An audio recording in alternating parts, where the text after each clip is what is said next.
तो हमारा माननीय जो आज सरकार में है उनसे यही निवेदन है कि दिवाली का त्यौहार आ गया है, वो दिवाली का त्यौहार मनाएं, अपने घर की सफाई करा दें।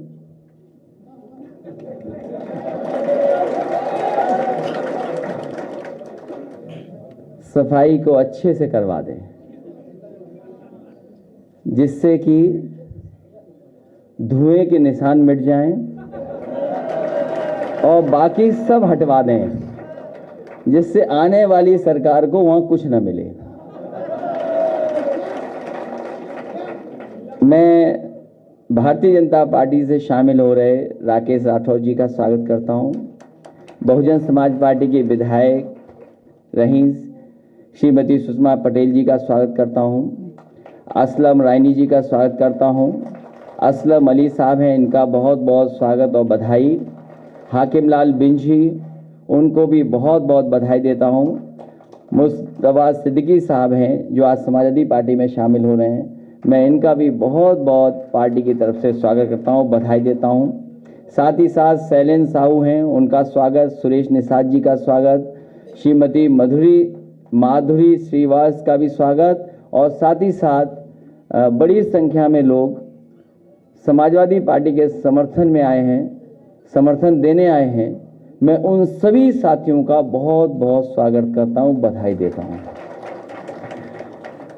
भारतीय जनता पार्टी के विधायक राकेश राठौर जी,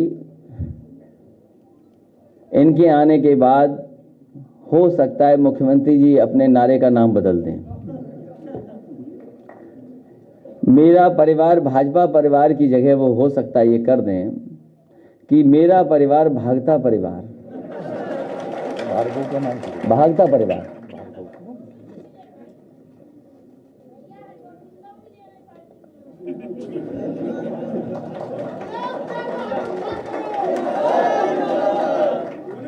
अच्छा, बहुत लोग आना चाहते हैं, बहुत लोग आना चाहते हैं अपनी अपनी गोल के साथ।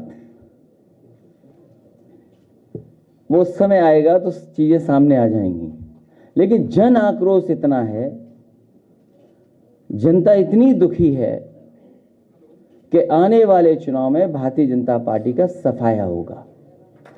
और जो मैंने कहा है कि ये नारा जो बदलेगा, भाजपा परिवार भागता परिवार ही दिखाई देगा।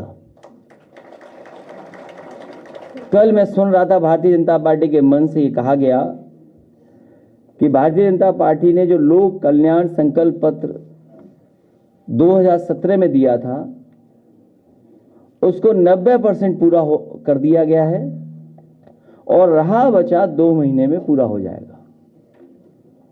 मुझे लगता यह है कि भारतीय जनता पार्टी ने एक बार लोक कल्याण संकल्प पत्र बनाया 2017 का और उसके बाद उसको कूड़ेदान में फेंक दिया, क्योंकि उसके बाद उन्होंने कभी पन्ना नहीं पलटा। हालांकि ये दावा करते हैं कि पन्ना प्रभारी बहुत बनाते हैं, लेकिन अपना ही लोक कल्याण जो मैनिफेस्टो था वो भूल गए। और इस मैनिफेस्टो में सबसे पहली बात किसानों के लिए जो कही गई वो मैं उसी से पढ़ देता हूं। उसमें कहा गया कि 2022 तक उत्तर प्रदेश के किसानों की कृषि आमदनी को दोगुना करने के लिए एक विस्तृत रोड मैप तैयार किया जाएगा। और मंचों से यह भरोसा दिलाया गया किसानों को कि आने वाले समय में उनकी आमदनी दोगुनी हो जाएगी। आज किसान उत्तर प्रदेश का जानना चाहता है कि आखिरकार आय कब दोगुनी होगी। और जिस तरह से महंगाई बढ़ी है, हर जरूरत की चीज महंगी हो गई है। केवल यही झूठ नहीं है, भविष्य में गन्ना किसानों को फसल बेचने के 14 दिनों के भीतर पूरा भुगतान हो जाएगा। अभी भी कई चीनी मिलों का बकाया किसानों का बाकी है, अभी भी ये सरकार नहीं दे पाई है। और किसी पन्ने को आप पलट लीजिए, इस संकल्प पत्र का जनता को किया हुआ वादा एक भी पूरा नहीं हुआ है। सरकार का यह दावा था कि सरकार न्यूनतम समर्थन मूल्य पर किसानों के धान की खरीदारी के लिए व्यवस्था करेगी। धान तैयार है। पीलीभीत, शाहजहांपुर, लखीमपुर, इन इलाकों में धान कट गया है, लेकिन जो कीमत तय की गई थी सरकार की तरफ से, एक भी किसान को सरकार नहीं दे पाई है। और जो नुकसान हुआ है किसान का, जो किसान का नुकसान हुआ है बेमौसम बारिश होने की वजह से, उसकी भी एक भी भरपाई अभी तक भारतीय जनता पार्टी नहीं कर पाई है। और यही नहीं, कृषि का बुनियादी ढांचा को बेहतर करेंगे, इंफ्रास्ट्रक्चर को बेहतर करेंगे।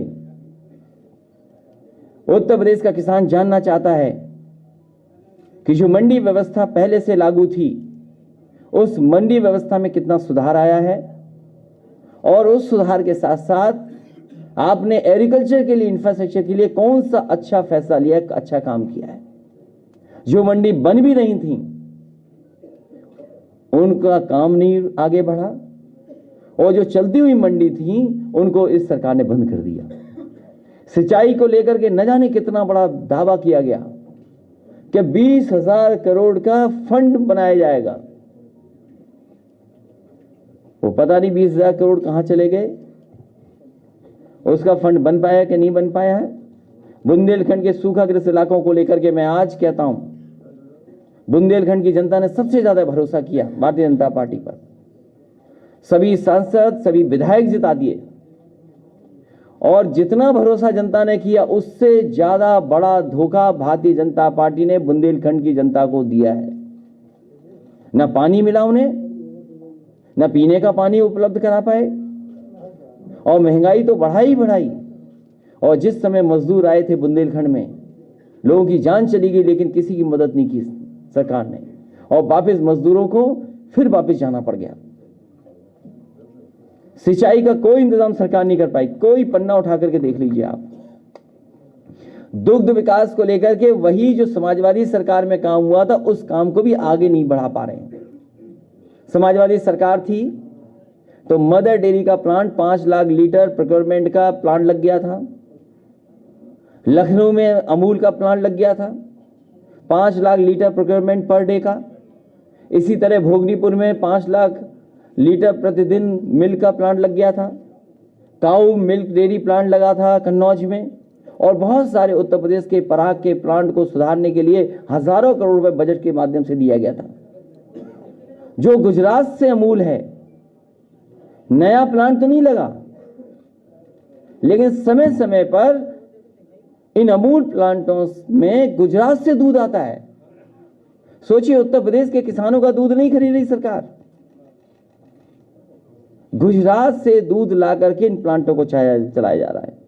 पशुपालन में तो क्या काम हुआ है, इससे बेहतर कोई जान नहीं सकता है। किस पन्ने को मैं पलटूं? मैं तो पत्रकार साथियों से कहूंगा कि एक पन्ना पलट करके आप हमें भी दे दो, तो मैं पढ़ दूं कौन सा बड़ा झूठ उसमें लिखा गया है। फूड प्रोसेसिंग क्या हुआ है पता नहीं। ये मुफ्त लैपटॉप, एक बात को मैं कितनी बार बोलूं, अब हमें भी नहीं अच्छा लगता बार बार बोलने में।